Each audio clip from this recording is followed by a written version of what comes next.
Bonsoir à toutes et à tous, et merci d'être là. D'être là, sous-entendu d'être là en Humbert, mais d'être là surtout pour ces 10e rencontres. Donc désolé, je vais garder un peu mon petit carnet pour quelques anti-sèches, parce qu'on a quand même plein de personnes à remercier pour ces rencontres. Déjà commencer par David, avec lequel on a co-organisé, mais on n'a pas été les seuls ces 10e rencontres. Et donc voilà, bienvenue, parce que c'est par ce mot-là qu'on commence. Bienvenue donc à ces 10e rencontres du réseau ERPS, qui a été organisée, vous vous en doutez, en grande partie grâce à nos 2 écoles, celle de Clermont-Ferrand, celle de Saint-Étienne, nos 2 laboratoires aussi, laboratoire ressources, dirigé par Jean-Baptiste Marie, qui s'excuse de ne pouvoir être présent ce soir, et puis architecture et transformation, dont le directeur est en train de vous parler, mais ça c'est juste pour l'anecdote. 2 écoles d'architecture, 2 universités aussi, partenaires de longue date, l'université de Clermont-Ferrand-Auvergne et Jean Monnet Saint-Étienne, le PNR, Livradois-Forêt, merci à Juliane et aussi à son président, et bien entendu la ville d'Humbert qui nous a accueillis et qui a mis à disposition cet équipement qui est plutôt sympathique et qui va bien nous servir. Ces rencontres, Sol en partage, donc une thématique qui a quand même été, on va dire, d'une manière ou d'une autre, assez bien éprouvée par notre fameux événement sanitaire. On n'y échappe pas, donc on va le citer à chaque fois, je ne vais pas me priver. Sol en partage, ça tombe bien à Humbert, comme tu l'as souligné, on ne va pas dire à la frontière entre Clermont-Ferrand et Saint-Étienne, mais c'est un peu un territoire disputé, mais partagé entre nos 2 écoles. Et c'est aussi l'intérêt de ce réseau créé en 2009 par Xavier, ou entre autres porté par Xavier qui est ici dans la salle, d'essayer un peu de fédérer les écoles d'architecture, mais aussi les écoles d'agronomie, les écoles de paysage, quelques universitaires, des acteurs, pour le coup aussi, des acteurs institutionnels et professionnels autour de cette prise en compte de territoires qu'on qualifie encore de ruraux. On va peut-être pouvoir d'ailleurs discuter sur la nécessité de les appeler encore ruraux. Mais de voir un peu comment on pourrait ménager ces espaces-là et puis faire en sorte que des manières d'habiter un peu plus justes, un peu plus cohérentes puissent se dérouler. Ces rencontres n'auraient pas pu se faire sans aussi l'équipe qui a été derrière, et pas que derrière, voire même assez souvent au front, comme on dit. Une mention spéciale à Nathalie, mais aussi à Jean-Luc, à Zakia, à Caroline, à Fabien. Et j'oublie Laure et j'oublie Jessica, mais ça va venir aussi parce que eux, finalement, c'est maintenant qu'ils vont jouer beaucoup au déroulé de ces rencontres. Et donc à Jacques et Paul, qui sont aux manettes en régie. Et puis, dernière chose, merci quand même à vous d'être là, d'avoir supporté nos mails, des fois incompréhensibles, des fois contradictoires. Mais bon, on était un peu soucieux, on avait vraiment envie de faire en sorte que les choses se passent bien. Donc c'est pour ça qu'on vous a mis tout de même une certaine pression. Et on vous remercie d'avoir joué le jeu. Parce que finalement, maintenant, on va vous passer un peu la main. On présentera plutôt les thématiques, les sessions. On rentrera dans le vif des rencontres demain. Ce soir, c'est plutôt déjà cette soirée d'accueil et puis la conférence inaugurale. Le directeur de Saint-Étienne arrive. Il s'est peut-être arrêté pour ramasser des champignons, ou un quart d'heure de retard, c'est quelque chose d'architecte. Ça, très bien, ne l'étant pas, je peux me le permettre, mais ça n'empêche pas de passer la parole à Simon Tessou, directeur de l'école d'architecture de Clermont-Ferrand. Merci à vous. Merci. Bonsoir à toutes et à tous. L'ENSACF et l'UMR Ressources sont très heureuses d'accueillir ces nouvelles journées du réseau ERPS, intitulé donc Sol en partage, le sol comme milieu, ressources et mémoire, en lien avec l'ENSA de Saint-Étienne et le groupe de recherche en formation transformation. La collaboration de l'ENSACF avec le réseau ERPS est solide et durable. Déjà en 2013, notre établissement avait organisé les journées du réseau sous l'impulsion d'Alexis Pernet, paysagiste et enseignant de l'école à l'époque, aujourd'hui à Versailles. J'imagine qu'il est toujours à Versailles. Elle vient d'arriver. Bonsoir Alexis. Et dont la thématique s'intitulait « Explorer le territoire par le projet ». Cette collaboration est durable tout simplement parce que les activités du réseau ERPS s'inscrivent parfaitement dans le projet d'établissement de l'école, qui laisse une place importante aux questions relatives au devenir des petites et moyennes villes, aux centres-bourgs et aux ruralités au pluriel du Massif central. Je souhaite remercier David Robin, et Georges-Henri Lafont, ainsi que les équipes administratives des écoles de Saint-Étienne et Clermont pour l'organisation de ces journées et pour les contenus stimulants qui s'annoncent. Je remercie également la ville d'Ambert qui nous reçoit dans ses locaux tout neufs. J'ai pu comprendre que nous allions essuyer les plâtres de ce nouvel espace, ce qui nous honore d'autant plus. Alors, il n'y a pas tout à fait la signalétique, hein, donc pour trouver les sanitaires, il faut pousser un peu toutes les portes. Mais voilà, en tout cas, on a une belle salle. Je tenais également à remercier pour la constance de nos relations le parc naturel régional Livradois-Forez, et dont les équipes ont une nouvelle fois apporté un appui considérable à nos deux écoles. Et je remercie tout particulièrement Juliane.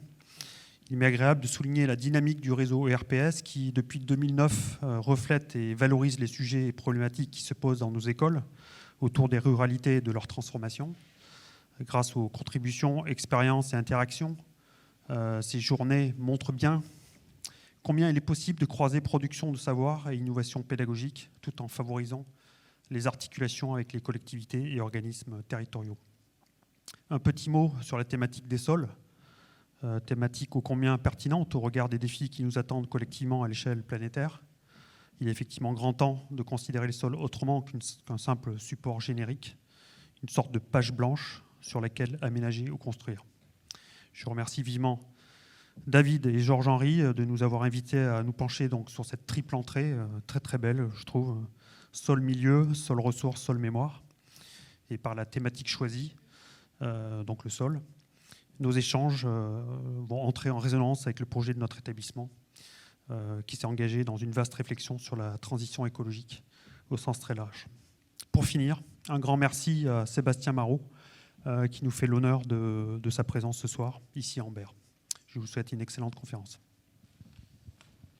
Merci Simon. Bonsoir à toutes et à tous. Bonsoir à ceux qui nous suivent aussi sur la chaîne YouTube. Simon, effectivement, tu le rappelais là, on est effectivement ravis de vous accueillir ce soir. Merci donc à Sébastien d'avoir accepté aussi notre sollicitation. Donc, Sébastien Marot, je vais vous présenter. Du coup, vous êtes, pour ceux qui ne vous connaissent pas déjà, vous êtes philosophe de formation, vous avez été délégué général de la Société française des architectes, où vous avez fondé la revue Le Visiteur jusqu'en 2002, je crois. Vos publications nombreuses portent beaucoup sur la généalogie des théories contemporaines de l'architecture, de l'urbanisme et du paysage, en particulier sur la mise en scène de l'épaisseur historique des situations construites par ces disciplines. Nous pourrions citer L'art de la mémoire, Le territoire et l'architecte aux éditions de La Villette en 2010. Voilà un ouvrage, je pense, assez important.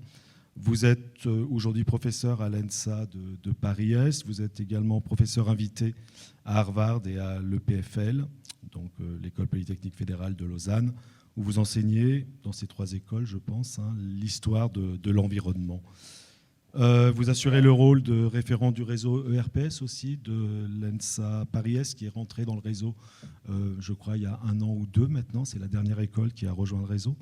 Vous co-dirigez avec Éric Alonso la revue Marne, document d'architecture, à Paris-Est également. Et surtout, vous avez donc été le commissaire de l'exposition présentée dans le cadre de la Triennale d'architecture de Lisbonne en 2019, Prendre le parti de la campagne, agriculture et architecture, dont l'hypothèse centrale est que l'impasse environnementale actuelle exige de reconnecter fondamentalement 2 disciplines, l'architecture et l'agriculture, et de repenser ainsi la relation, j'imagine, ville-campagne. Vous nous expliquez que l'architecture comme l'agriculture auraient finalement progressivement perdu leur lien à la terre et au vivant pour se développer hors sol, des espaces artificialisés, des objets architecturaux standardisés, des élevages ou des cultures intensives. En tout cas, une somme de production issue de ces 2 pratiques, finalement, de ces 2 disciplines qui contribuent chacune à leur manière, hélas, à la destruction des milieux et à l'épuisement de leur richesse. Donc, je vous laisse la parole pour cette conférence. On va se donner une petite heure et puis on pourra débattre, évidemment, poser des questions et on finira par l'intervention du directeur de l'école de Saint-Étienne quand il nous aura rejoint, je pense.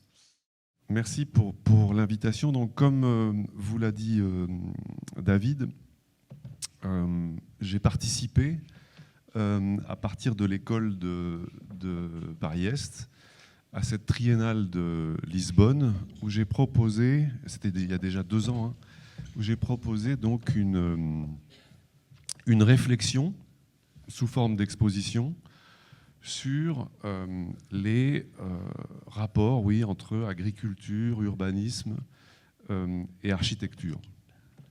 Je vais donc passer les quelques images que je veux montrer. En gros, moi, ça fait une quinzaine d'années maintenant que à l'école de Paris-Est, une bonne partie de mon enseignement est consacrée à l'histoire de l'environnement, d'accord, à donner des sortes de survol d'histoire de l'environnement aux étudiants en architecture, chose à laquelle ma petite formation de philosophe m'avait absolument pas préparé. Et donc, c'est un travail constant que je fais d'acculturation sur ces questions et que j'essaye de partager avec les étudiants de notre école, comme de quelques autres écoles où je suis invité à enseigner. C'est essentiellement ça, maintenant, que je fais dans les écoles d'architecture. Et c'est ça, c'est pour les besoins de cet enseignement que j'ai été amené, évidemment, de plus en plus souvent à aborder des questions d'agriculture, d'histoire de l'agriculture, en parallèle. Tout ça, évidemment, si je le fais, comme nous tous, c'est parce que, oui, on est plongé dans ces vastes questions des préoccupations environnementales, dont la gravité ne cesse d'être soulignée d'année en année plus fortement, comme ça. L'information, d'ailleurs, évolue extrêmement vite sur ces questions. Donc il s'agit en effet d'une idée assez bête qui est de se dire, même si ces choses on est dedans, elles sont devant nous, peut-être que se préparer à les affronter pour les disciplines de projet, c'est peut-être un peu utile de temps en temps de regarder dans le rétroviseur aussi. Bien sûr qu'il faut regarder le pare-brise, qu'il faut s'informer sur toutes les questions, mais vous savez tous comme moi que prendre des leçons de conduite, ça consiste à être assis à côté de quelqu'un qui vous dit en permanence « oublie pas de regarder dans le rétroviseur ». Et il y a peut-être une raison à ça, c'est qu'en effet, le rétroviseur nous fournit des informations sur les dynamiques dans lesquelles on est engagé. Voyez, il nous renseigne sur des événements qui pourraient nous rattraper, voyez, ou des choses comme ça. Bon.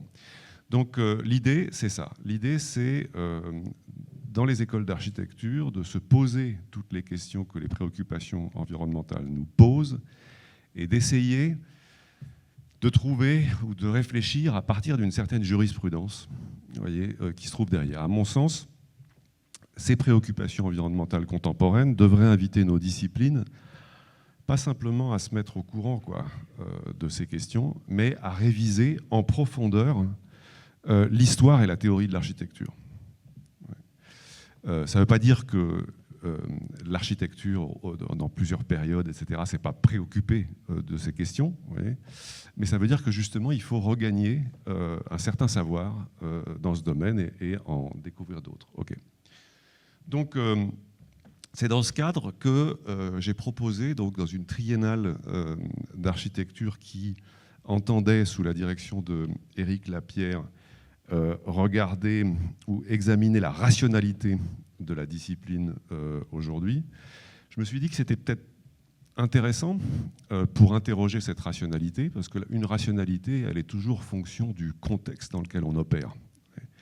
Donc qu'il fallait réfléchir à la rationalité de l'architecture en fonction de ce contexte largement bâti par les questions environnementales aujourd'hui.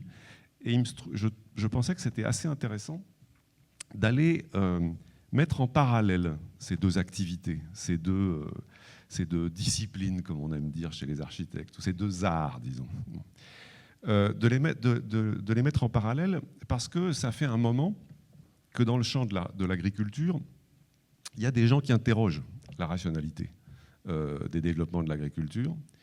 Alors ça ne veut pas dire qu'on peut les transposer tels quels, mais ça veut dire qu'on peut peut-être s'en inspirer, voyez, et peut-être trouver des leçons, de bonnes leçons dans cette remise en cause de la rationalité. L'autre question qui me préoccupe, je la résume de la façon suivante, par une sorte de dissonance cognitive aujourd'hui. Toutes les gens qui prennent la peine de se tenir un peu informés sur les préoccupations environnementales, ils sont, me semble-t-il, en tout cas moi, confrontés à une espèce de contradiction.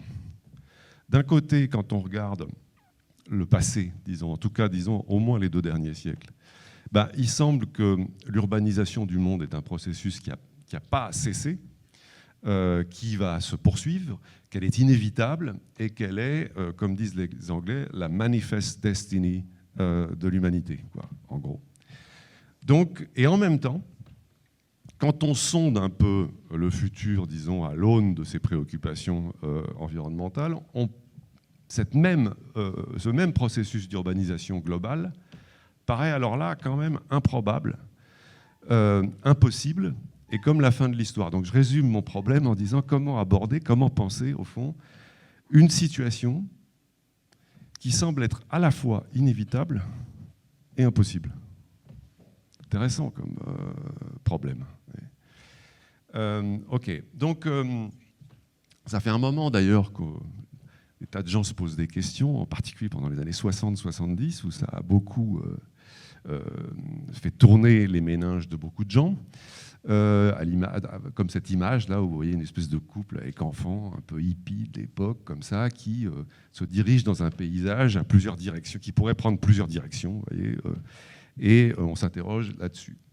Donc je voulais revenir un peu sur tout ça. Quand on aborde ces questions environnementales, quand on lit la littérature sur les questions environnementales, comme pour beaucoup d'autres questions, des questions politiques, par exemple, on peut avoir affaire à 2 types remarquables de figures qui réfléchissent à ces questions et qui leur cherchent des solutions éventuellement. Un journaliste spécialisé dans la vulgarisation de grandes questions scientifiques, qui s'appelle Charles Mann, américain, a publié un bouquin il y a 2-3 ans qui les nomme quelque part, ces 2 façons d'aborder ces questions. Le magicien et le prophète. Et son bouquin, il est intéressant parce qu'il parle justement d'agriculture. Le magicien, c'est Norman Borlaug, que vous voyez au-dessus, qui a eu le prix Nobel de la paix dans les années 70, je crois, pour avoir sauvé 1 milliard d'individus de la faim, quoi, en gros. Il était, en gros, l'une des figures de proue de ce qu'on a appelé la révolution verte, vous voyez, financée par les Rockefeller, etc. Toutes ces expérimentations au Mexique destinées à accélérer la sélection de cultivars qui résisteraient à la sécheresse, qui résistent aux inondations, etc. Et qui a eu un grand succès de ce point de vue, puisque voilà, il aurait permis de sauver des milliards d'individus de la faim.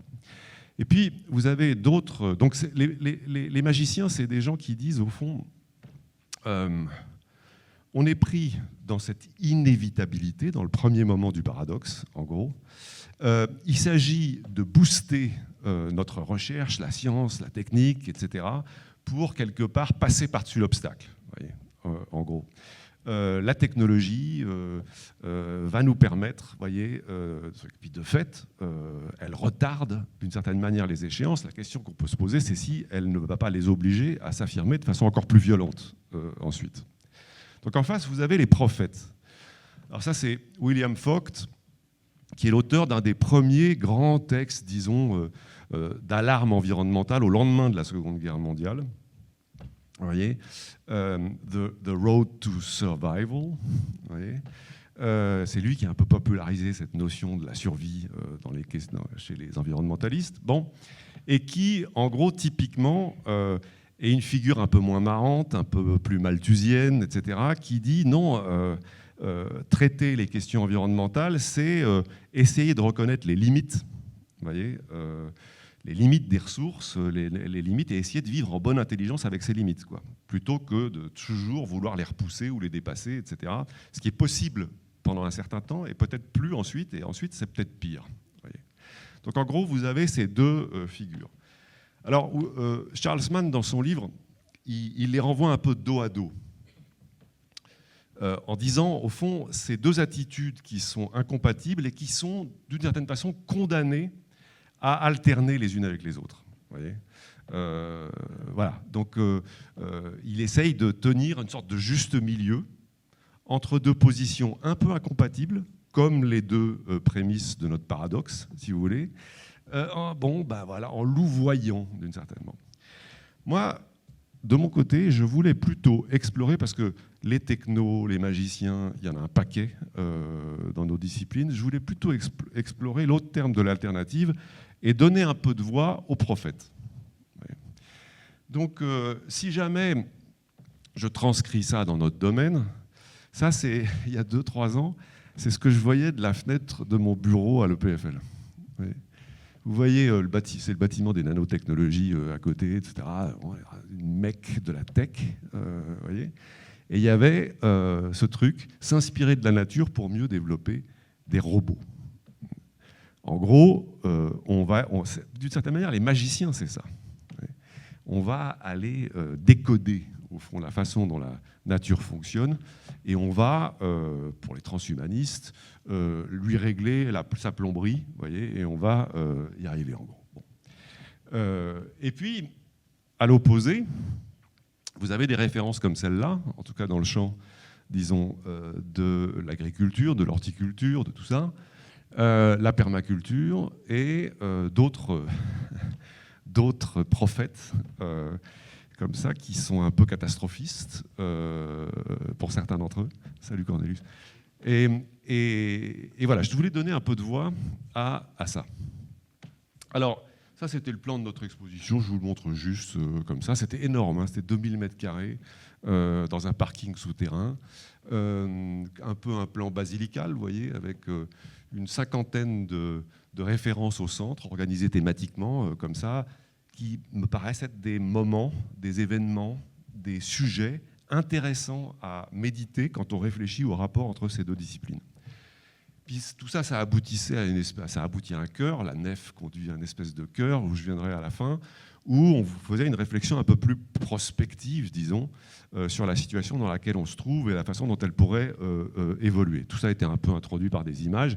Et puis sur le côté, donc ça c'était comme ça, vous voyez, voilà, donc c'était un peu roboratif. Hein. C'était, vous voyez, un jeu de cartes levé dans l'espace de ce garage. Derrière, on mettait des images un peu plus subliminales, très connues des architectes pour les échos qu'elles pouvaient avoir là-dedans. Ça, c'est la version qu'on a montrée à l'EPFL à Lausanne, la même. Vous voyez, on navigue avec le même navire qu'on réduit ou qu'on augmente ici. Et tout ça a été accompagné par une très longue fresque, une timeline depuis le paléolithique profond jusqu'à aujourd'hui sur les rapports entre toutes ces choses. Bon. Donc ça, c'était assez marrant à faire. Ça, c'est un segment, un des derniers segments, quelque part, qui résume, dans cette frise, qui résume la situation que je décrivais, voyez, avec au centre une ville proliférante, voyez, et puis autour, les grandes questions environnementales telles que, je sais pas quoi, la chute de la biodiversité et le changement climatique, l'érosion des sols, la déforestation, les problèmes de la flotte et des stress hydriques croissants, et puis tout un tas de problèmes aussi de ce côté-là, là, un peu lié à tout ça, qui est la disponibilité des ressources matérielles et énergétiques. Pas seulement l'énergie, hein, aussi les métaux, aussi les terres rares, aussi tout ça. Autrement dit, une bonne partie des ressources grâce auxquelles l'économie de l'industrie fonctionne. La puissance d'agir, en gros, elle est là. Ok, donc, et puis ensuite, après, toute une série de gens qui inspirent notre réflexion. Ok, donc j'ai toujours du mal à parler de cette exposition ou du sujet de cette exposition parce que c'est un dispositif spatial. Vous voyez, tout est contemporain dans cette exposition, même si on travaille. Je dis ça parce que j'ai souvent fait des réflexions qui sont des réflexions plus linéaires, qui sont des histoires qu'on peut raconter, Là, le truc, c'est plutôt un dispositif de résonance et d'écho. Comme en plus je ne peux pas vous promener à travers tout le truc, je choisis quelques panneaux, comme ça, alors je change à chaque fois, j'en prends d'autres. Et puis je vais quand même le faire sur la première série, un tout petit peu plus que sur les autres. Ça, c'était ma façon de ma captatio benevolentiae, voyez, pour capter la bienveillance des architectes sur ce sujet. Je leur montre ça. Je leur parle de la théorie de Georg Peschken sur l'origine de l'iconographie du temple dorique. Alors vous savez ça si vous avez lu Marne. En gros, le temple dorique, et d'ailleurs les temples grecs, etc., qui sont les chefs-d'œuvre d'architecture par excellence dans la discipline, du moins de ce côté du monde. Qu'est-ce que c'est ? Alors la vieille thèse vitruvienne, c'est que le temple grec, dorique en particulier, c'est la transposition en pierre d'un édifice public en bois, d'où les colonnes, d'où la frise du temple dorique avec ces triglyphes qu'on aperçoit, là, ces petites choses qui seraient les abouts de poutres, etc. Bon. Donc tout viendrait de là. Georg Peschken, donc un architecte allemand que m'a fait connaître Corinne Jacquan, Georg Peschken a une autre hypothèse. Il est architecte, il n'est pas archéologue ou ce que vous voulez. Il dit, mais regardez quand même les greniers à grains, qui était une typologie qu'on trouvait dans toute l'Europe, en bois ou en pierre, selon les régions, ça dépend, etc., de l'Ukraine jusqu'au Portugal, etc. Les greniers à grains, c'est une typologie au sens fonctionnel du terme. Le grain ou les épis, il faut les mettre hors de l'eau. Du coup, des pilotis. Le grain, il faut le protéger des rongeurs, des chapiteaux, avec plusieurs genres de chapiteaux. Le dorique, c'est par gravité. Le ionien, comme on le voit parfois en Suisse, je l'ai vu, le fait qu'on mette des linges, vous voyez, entre les deux, puis qu'on mette du répulsif dans les linges. Et le corinthien, vous savez peut-être, ou vous ne savez peut-être pas si vous êtes architecte, que l'acanthe, c'est un répulsif très connu.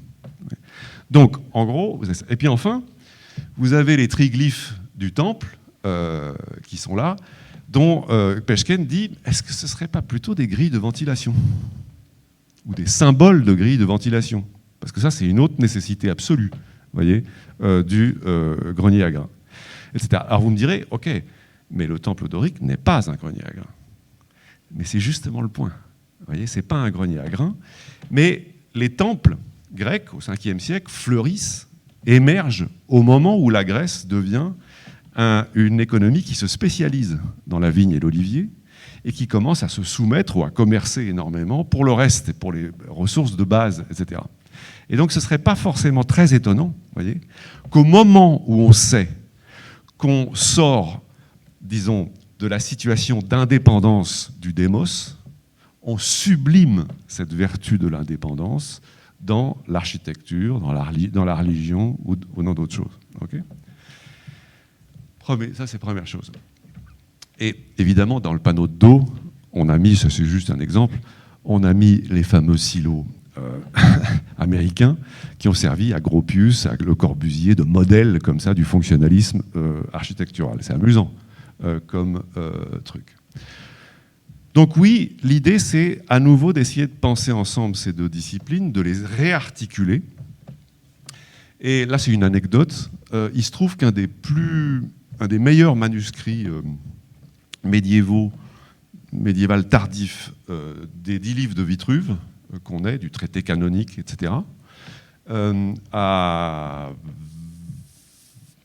Florence, il est relié, le manuscrit est relié dans le même codex avec le De Re Rustica de Varron et avec le traité de Caton aussi sur l'agriculture, comme si c'était les deux volets d'une même discipline, vous voyez, de ménagement ou d'aménagement ou d'embellissement des territoires. Donc oui, il faudrait à nouveau relier, vous voyez, ces deux disciplines. Bon, je passe un peu là-dessus pour m'arrêter juste une seconde sur le cas d'un maçon lyonnais qui monte à Paris à la fin du XVIIIe siècle, qui s'appelle Cointreau, avec l'idée de dire, et il s'improvise professeur d'architecture rurale à Paris. C'est Jean-Philippe Garrigue qui a écrit des choses très très intéressantes sur ce personnage. Professeur d'architecture rurale, parce qu'il dit les architectes se foutent de la ruralité, donc c'est pas seulement maintenant, enfin, ou récemment. À l'époque, il dit bon, on n'enseigne pas la conception des bâtiments ruraux, c'est dommage. Et puis, les ruraux ou les fermiers ou les propriétaires terriens se foutent un peu de l'architecture par ailleurs. Donc il faut remédier à ce problème et il crée le concept d'agritecture, qui ne va jamais prendre à l'époque, sauf qu'il a été repris, il a été réinventé par des mecs aux États-Unis qui sont tout à fait dans l'écomodernisme. Ils veulent faire des buildings that grow food, vous voyez, ils veulent faire des espèces des gratte-ciel de tomates, des Pig City à la MVRDV, vous voyez, ça c'est ce qu'ils appellent la... Lui, c'était pas du tout ça. Lui, c'était une espèce d'articulation des savoirs de l'architecture et des savoirs de l'agriculture, de l'horticulture et tout ça. Je n'ai pas le temps de m'arrêter là-dessus. Bon. Même quand il y a eu des héros récents qui ont travaillé à ces questions dans le champ de l'architecture, ou en l'occurrence du paysage, ici, comme Leberecht Migge, on les a un peu oubliés. Alors, Migge, c'est donc un paysagiste allemand qui publie au lendemain de la Première Guerre mondiale 2 textes absolument essentiels, un manifeste vert. À ma connaissance, c'est la première fois que paraît un manifeste vert qui utilise cette couleur comme une espèce de manifeste écologique, et qui publie un autre petit bouquin qui est Jedermann Selbstversorger, chacun autosuffisant. Ouais. Et Migge, peut-être certains d'entre vous n'en ont pas entendu parler, pourtant, si vous êtes allé visiter des Siedlungen en Allemagne, il était un des acteurs principaux de tout ça. Il participait à ces Siedlungen et il en était presque le moteur, souvent avec des gens comme Bruno Taut, etc. et d'autres. L'idée, c'était comment assurer un certain degré d'autosuffisance de ces quartiers, vous voyez, de la colonisation intérieure de l'Allemagne, de Weimar, en gros. Etc. Et puis il finira par... donc c'était des tas de trucs sur les potagers. L'unité d'habitation, vous voyez, c'était ça, là-haut. La maison et le potager, le jardin productif, avec toute une coupe hyper savante sur le compost, le recyclage des déchets humains dans le truc. Enfin, bref, une réflexion très très très poussée quoi, sur le métabolisme de tout ça, qui a évidemment disparu, disons, de l'imaginaire savant, en tout cas, des architectes entre-temps. Il finira... Alors, il y a, parmi les raisons qu'on a eu de l'oublier, il y en a une qui est quand même un peu, c'est que tout en étant un communiste fervent jusqu'à 31, il va être un petit peu séduit par les sirènes de la rhétorique Blut und Boden du nazisme. Il meurt en 1935, mais cette tâche-là ne sera pas effacée. Et il a fallu attendre le livre de David Haney il y a 10 ans, qui va replonger dans tout ça et montrer quand même l'intérêt de tout ce travail.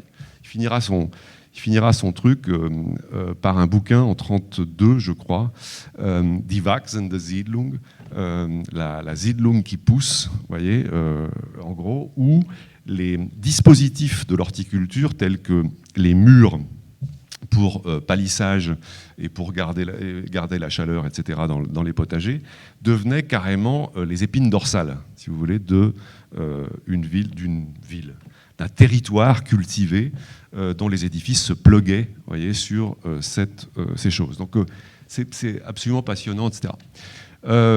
Plus passionnant, à mon avis, que le travail d'un de mes amis américains, qui s'appelle Albert Pope, quand il propose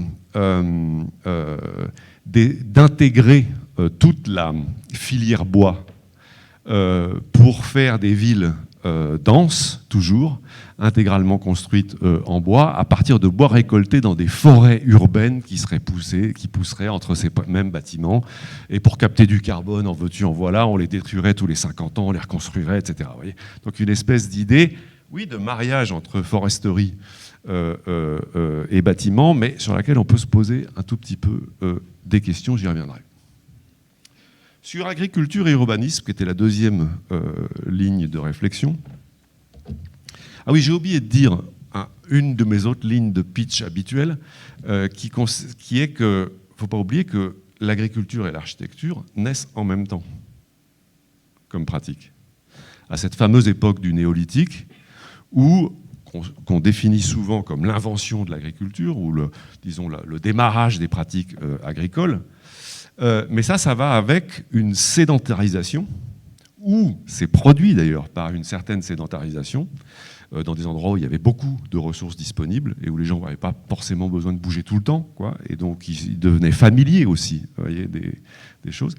Donc entre sédentarisation, on pourrait dire entre domestication et culture, il y a c'est un cercle autocatalytique, vous voyez, de choses. Donc les humains se domestiquent, ils domestiquent des animaux et des plantes, mais ils se domestiquent eux-mêmes sur des territoires, vous voyez, où des phénomènes d'ailleurs de domination ensuite vont se développer. Ok, sur l'urbanisme, moi j'aime bien celle-là. Ça c'est le rituel du mundus. Si vous avez fait les études d'architecture, on vous a forcément appris à un moment tous les rites de fondation des villes romaines, comment on traçait le pomerium à la charrue, voyez, comment on désignait l'aire du temple, comment le cardo et le decumanus, axis mundi, etc. Bon. Mais il y a un rite dont on parle assez peu, qui était le rite du mundus, très important, pas seulement à Rome. Dans beaucoup d'autres cultures, comme l'a très bien montré dans un de ses premiers livres, Joseph Rigvert, The Idea of a Town, c'est un livre génial. Il insiste beaucoup sur ce rituel du mundus qui consistait à creuser une fosse quelque part dans la future ville dans laquelle tous les colons, c'était une ville de colonisation, apportaient des poignées de terre de leur patrie d'origine, voyez, et les mélangeaient dans cette espèce de melting pot, voyez, là. Et puis ensuite, comme tout rituel de fondation était aussi un rituel de refondation, ben après c'était les fruits de leur champ, voyez, qui ramenaient et qui mettaient dans ce pot commun. On pourrait dire. Voilà un mundus romain, voyez, qui à Rome, dans le forum, si vous avez, il y a un édifice qui est identifié vaguement comme étant ça, il s'appelait Umbilicus Urbis, le nombril du monde, voyez, ici. C'est vraiment bon. Ok, là, si je me mets à délirer à partir de ça, si je regarde Sienne, la Piazza del Campo, qu'est-ce que c'est la Piazza del Campo? C'est un génial forum, voyez, de la ville. C'est l'agora, formidable. Mais regardez là un peu. Là. Elle a sa fontaine de Gaïa, dès le départ, hein, est nommée comme ça. La fontaine de Gaïa, et elle est divisée en 9 sections qui représentent certes les 9 quartiers de la ville et les 9 gouverneurs de la ville, mais qui sont comme des champs séparés par des drains qui récoltent la flotte au pied du palais civil, ici. Donc on peut voir cette place comme une sorte de miniature, de maquette, voyez, miniature et emblématique du territoire agricole dans lequel la ville de Sienne se trouve et qui l'approvisionne. Une sorte de réplique, d'écho, servant d'espace public et de collecteur, pour le coup, d'hommes et de femmes, au centre de la ville. Une maquette, au fond, de la palette agricole qui sert de ressources et de territoire à cette ville elle-même. Et si vous continuez à délirer, parce que moi je fais ça beaucoup, hein, vous prenez Central Park. Central Park, au cœur de la ville de New York, c'est aussi quelque part une espèce d'image du monde, ou d'image, disons, d'un territoire plus ou moins rêvé, dont la ville aurait pris la place, ou dans laquelle la ville se trouverait. Une espèce de lieu sauvage, féral. On le rêve comme ça, même sur l'aménage à mort, comme l'a bien montré Rem. Mais en gros, vous avez une sorte de croissance de l'idée de monde. Avant, le monde, c'est le monde de la ville en question, voyez. Maintenant, c'est... Et puis après, si vous regardez la ville du globe captif de Rem Koolhaas, avec... J'aime bien dire ça. J'aime bien dire qu'il a un flair de chienne de traîneau. C'est une expression d'un... Bref. Et donc, là où il symbolise le parc, l'équivalent du parc dans la grille du globe captif, c'est le globe lui-même. Aujourd'hui, on conjugue le globe, le monde, ou le mot monde au singulier. C'est le monde. Comme si, la question étant, est-ce qu'on peut être un citoyen du monde, comme on disait autrefois, si on n'est pas activement engagé dans l'aménagement d'un monde, déjà plus local. Okay. Ensuite, voilà. Bon, ça c'est un truc qui date de 1830. Johann Heinrich von Thünen, un physiocrate fermier allemand, qui explique comment fonctionne en gros un territoire à cette époque. Voyez. Il dit en gros, ça s'organise comme ça. Il y a une ville au centre, assez dense, et puis si on ne tient pas compte des caractéristiques topographiques particulières dans lesquelles on parle, hein, imaginons une toile cirée, quoi, en gros, eh ben, autour, vous aurez par exemple ce qui demande beaucoup de soins. Il faut y aller souvent, le maraîchage, ou alors les produits périssables, le lait, etc. Donc ça va se trouver dans une première couronne parce qu'il faut que ce soit à côté. Bon. Ensuite, à l'époque, le charbon, tout ça n'a pas pris le relais encore. Il faut du bois. Le bois, c'est lourd, ça ne peut pas être trop loin. Il faut qu'il y en ait.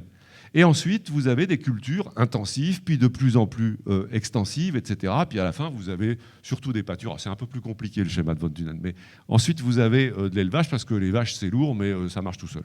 D'accord ? Donc en gros, il dit, il y a... Et Caroline Steele, dans son génial livre « Hungry City », La ville affamée, explique qu'il a raison.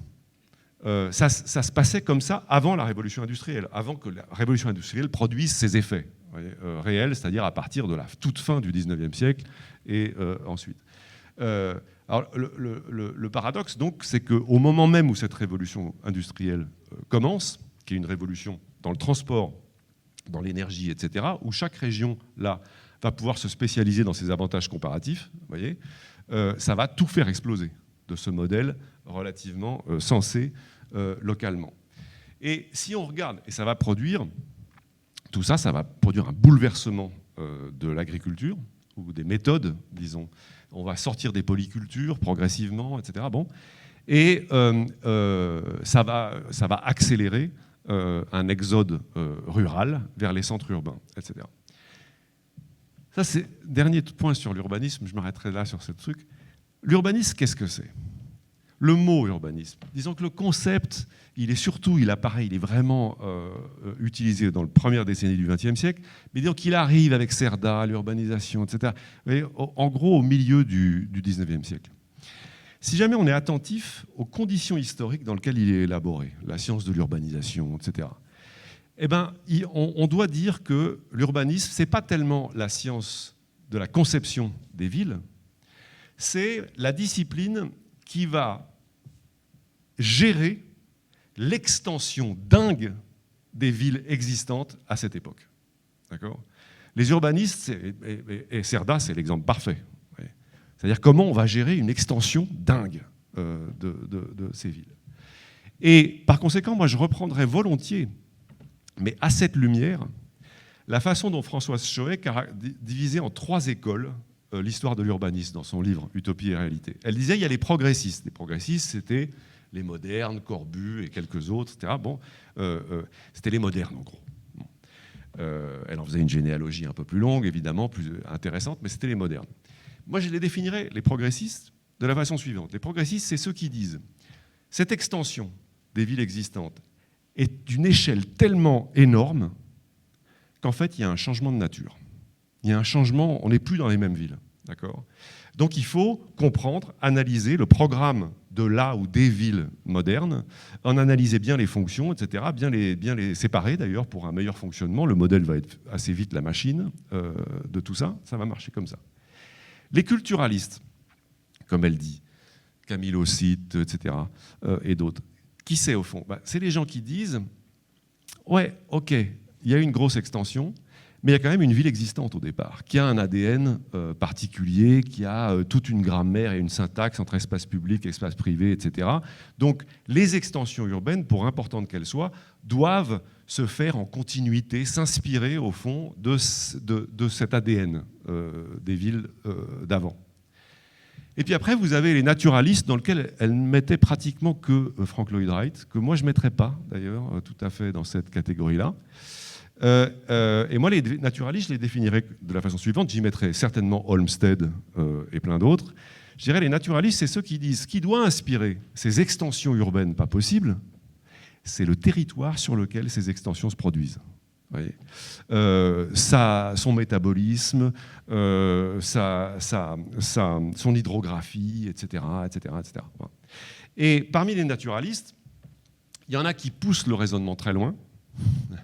Et il faut créer une dernière catégorie pour eux, même si Françoise Choët en parlait, c'est les régionalistes. Les régionalistes, ils disent c'est tellement vrai que c'est ça l'objet de l'urbanisme, que la ville n'est pas, l'urbanisme ne doit pas se focaliser sur la ville stricto sensu, mais s'intéresser à l'ensemble, voyez, de la région dont elle est le collecteur essentiel. D'où la fameuse valley section, comme ça, qui superpose la coupe sur la vallée à la coupe à travers la ville elle-même, et se correspondent toutes les activités, voyez, entre les deux qu'on voit en haut et en bas. Okay. Aujourd'hui, il y a toutes sortes de gens qui sont engagés dans une réflexion intéressante, importante, à mon sens, sur ce bio-régionalisme, en disant pourquoi on ne pourrait pas revenir ou accorder, disons, la gouvernance avec les bassins versants, par exemple, etc. Bon. OK. Alors, je vais passer super vite. Il faudrait que je garde un œil sur l'heure. J'ai combien de temps encore ? Un grosse demi-heure. Okay. On a fait toute une série sur l'évolution de l'agronomie. Hein. J'insiste, je rappelle juste quelques petites choses. 3 panneaux, je crois que j'ai pris là-dedans, dans cette série de 7. Le moment absolument fondamental, encore pas tout à fait bien compris, ce que les historiens creusent et recreusent, en particulier les médiévistes, qui est la question de la disparition des communaux, ou de l'érosion des communaux dans un certain nombre de structures agraires, de villages, etc. Laquelle, me semble-t-il, est relativement contemporaine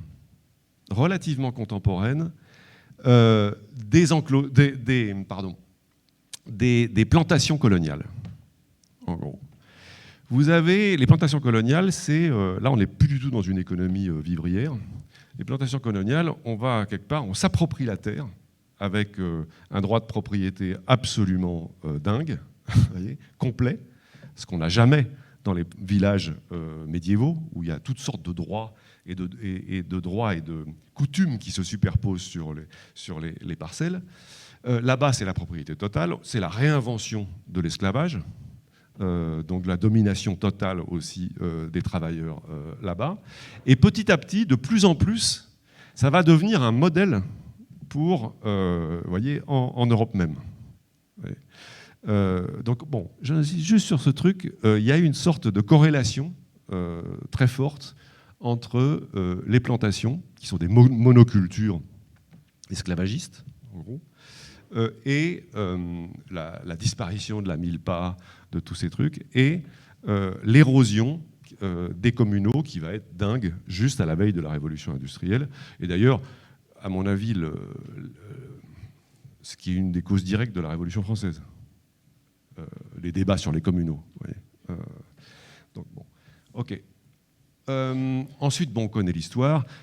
Si le 19e siècle a été le siècle de l'industrialisation de l'artisanat surtout, le 20e siècle, ça a été le siècle de l'industrialisation de tout le reste, et de l'agriculture en particulier, donc relativement tardivement. Et surtout, au lendemain des deux guerres mondiales. J'insiste pas là-dessus, mais Mathieu Calame, avec qui on travaillait là-dessus, sa thèse, c'est que, au fond, l'industrialisation de l'agriculture, ça a été une façon de recycler l'appareil de guerre. Ouais. Alors, vous pouvez voir, hein, les tanks vers les tracteurs, les pesticides testés d'abord dans les tranchées testé sur les hommes avant d'être industrialisé comme engrais azoté, etc. C'est la même technologie derrière. Même les barbelés qui existent avant, hein, mais qui vont se développer de façon industrielle ensuite. Et puis même toute la chaîne de distribution, d'alimentation du front, par exemple, qui va développer une technologie. Enfin bref, vous voyez le truc. Ok, donc, et puis ensuite on obtient ça, quoi. On obtient cette fameuse phrase du secrétaire à l'agriculture de Nixon, « Get big or get out ». C'est les nouvelles latifundia qui s'installent à la romaine, en gros, qui accélèrent encore l'exode rural vers les centres urbains, grâce à l'énergie, à l'investissement en énergie absolument délirant, en énergie fossile qui est foutu là-dedans. Quelques personnes peuvent faire le travail de plein, ça fait en monoculture, en plus pas trop compliqué, etc. La révolution verte qui passera derrière et qui exportera, qui fera tout son possible pour exporter ce système d'économie d'échelle dans le reste du monde. Ok. Évidemment, pendant ce temps, il y a des gens qui réfléchissent autrement, qui mettent en cause les rationalités de l'évolution de l'agriculture à ce moment-là. Il y a plein de gens qui le font. On va pas machin, mais il y a par exemple Albert Howard.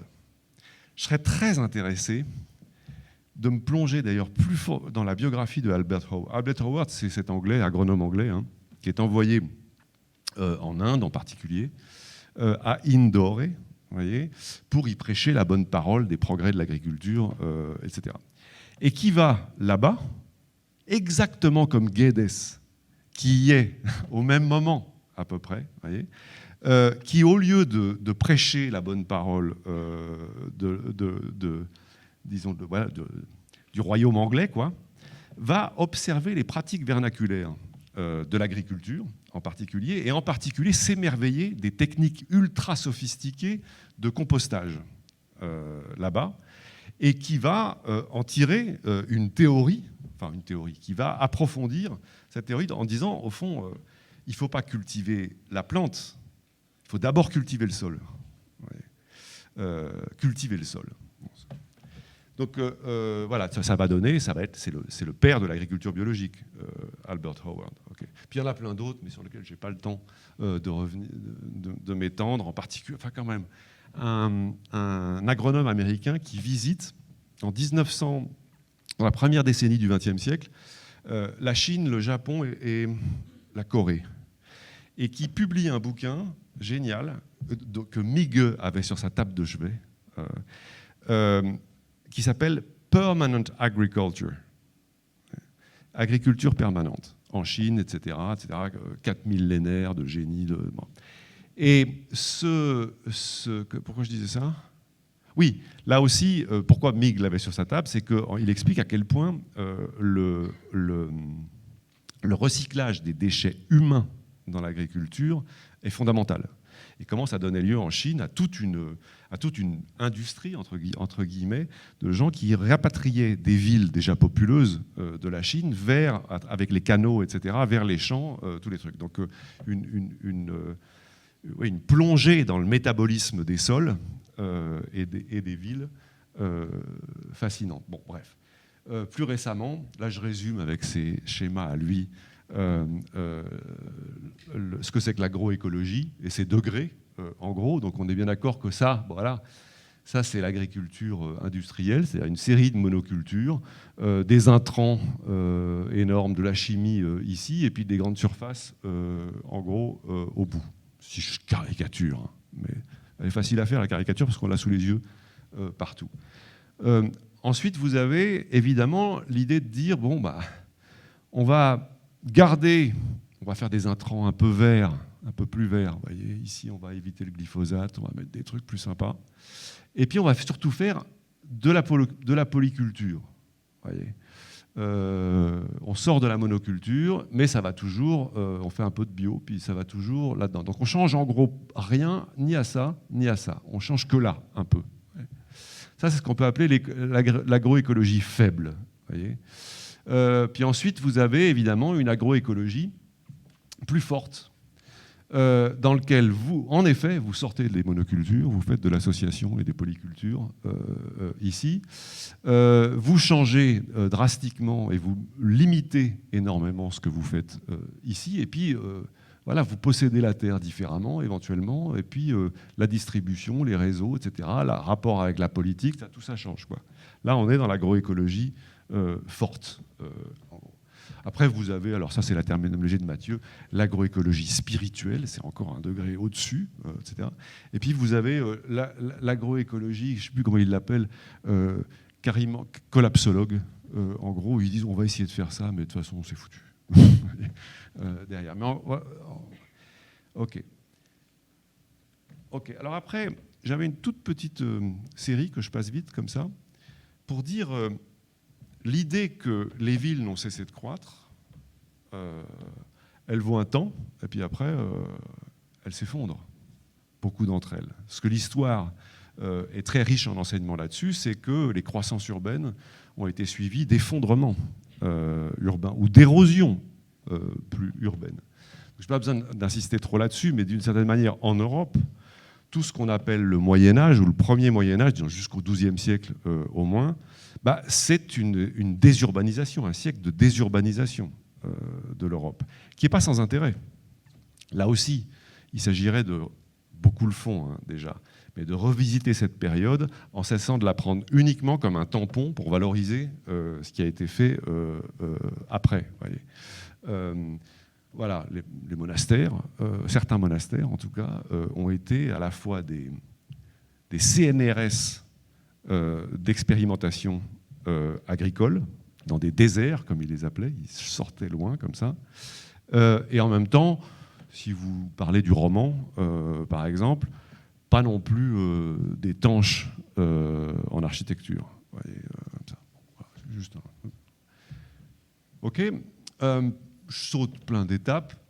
Quelqu'un qui me paraît intéressant de regarder, c'est Liberty Hyde Bailey.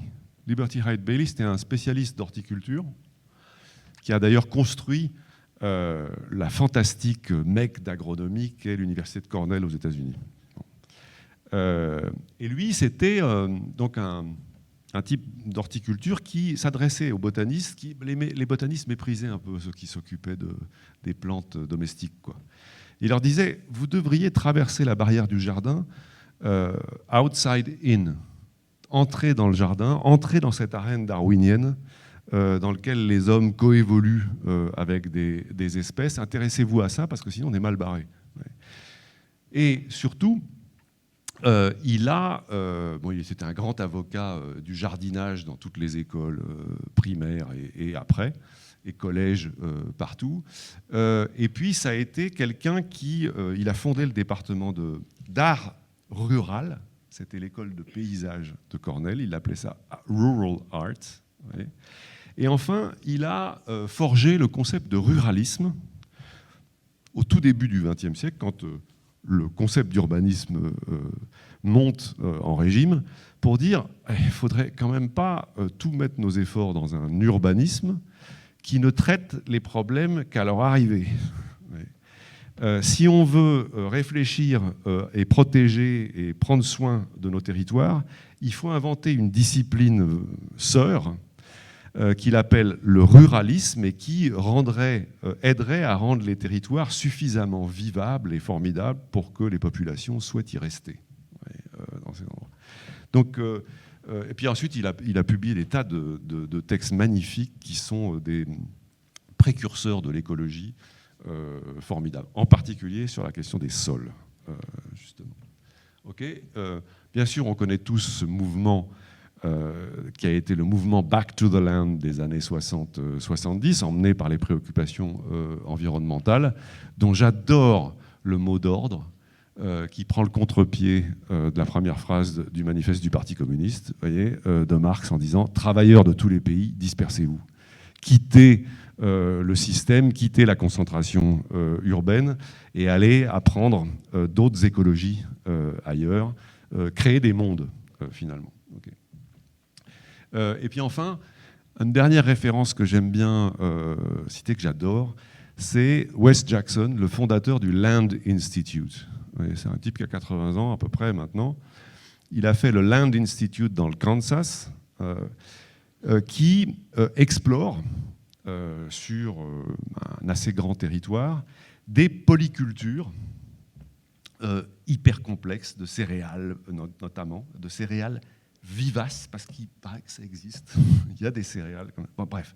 Donc, ils font des polycultures là-bas, avec l'idée, évidemment, que plus on développera des polycultures de plantes vivaces, plus on tiendra les sols, plus on les enrichira, plus on les, etc., etc. Le modèle de la forêt, vous voyez, la forêt étant un modèle quelque part dont il faudrait s'inspirer. C'est vrai que c'est bizarre. Pourquoi on a fait partout des clairières pour y planter des céréales,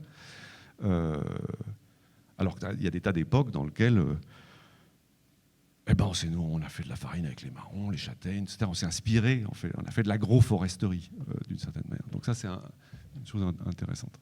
Bon, après, on avait toute une série sur laquelle, alors là, je serai très rapide, qui est les grandes préoccupations environnementales qui éclatent au tournant des années 60 et 70. Attention, je suis bien conscient qu'elles existent avant, comme l'ont bien rappelé Christophe Bonneuil et Jean-Baptiste Fressos dans leur bouquin sur l'Anthropocène. Évidemment que ces histoires d'environnemental, elles sont là depuis très longtemps. Mais on ne peut pas nier le fait que le tournant des années 60-70, c'est, disons, la montée en régime très forte de ces questions. Alors, dès l'après-guerre, on peut mettre plusieurs références ensemble, mettre d'ailleurs Jane Jacobs dans le tas. Mais une grande référence, en tout cas qui va être une très grande référence pour beaucoup de théoriciens de la permaculture, de l'agroécologie, c'est quelqu'un qui est presque complètement inconnu en France. Il n'a jamais été traduit. C'est Howard Odum. Howard Odum, qui en 71 publie un livre absolument fondamental, et donc un écologue, qui s'appelle Environment, Power and Society. Ouais. Alors, lui, il modélise les flux énergétiques dans les écosystèmes. C'est un peu un plombier des écosystèmes et de la circulation de l'énergie et des transformations de l'énergie. C'est lui qui a inventé le concept d'émergie pour parler de ces transformations. Ouais. Et qui, par exemple, dans son texte, décrit très bien, son truc, c'est de dire, ça va s'arrêter, enfin, ça va descendre. Ça va descendre, peut-être pas tout de suite, peut-être un peu plus tard, mais ça va finir par descendre, et ça va tout changer. S'il y a une descente énergétique, ça va tout changer. Parce qu'un territoire basé sur une énergie rare, comme avant la révolution industrielle, il a forcément une certaine dispersion. Forcément, puisque l'énergie, elle n'est pas dense, elle est plus dispersée elle-même, et donc le territoire est habité forcément partout. Dès lors que les énergies fossiles arrivent super denses, arrivent dans le circuit, elles arrivent à des endroits donnés, comme ça, et elles créent ces mégapoles, etc. Il n'y a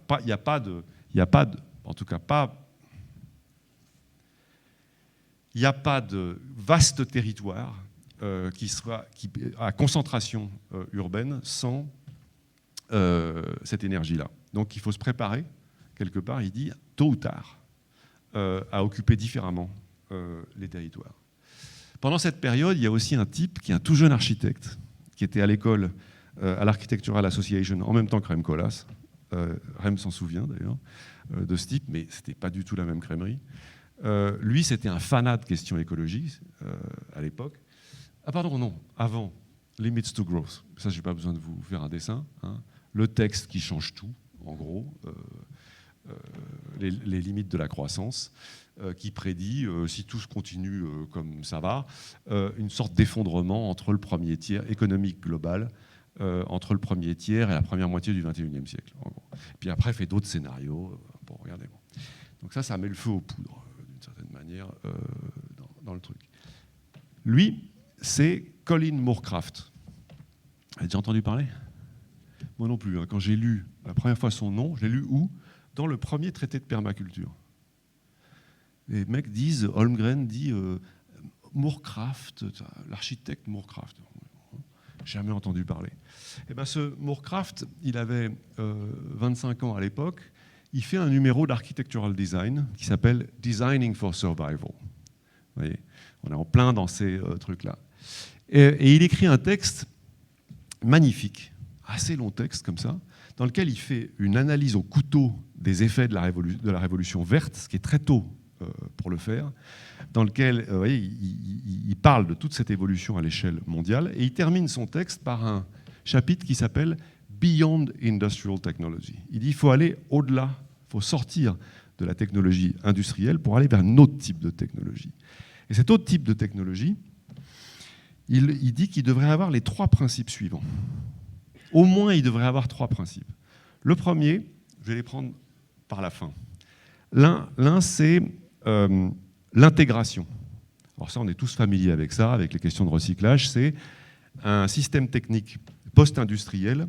Il devrait recycler le maximum de ses externalités, etc., tourner le plus possible, voyez, à l'économie, être dans son métabolisme. Bon.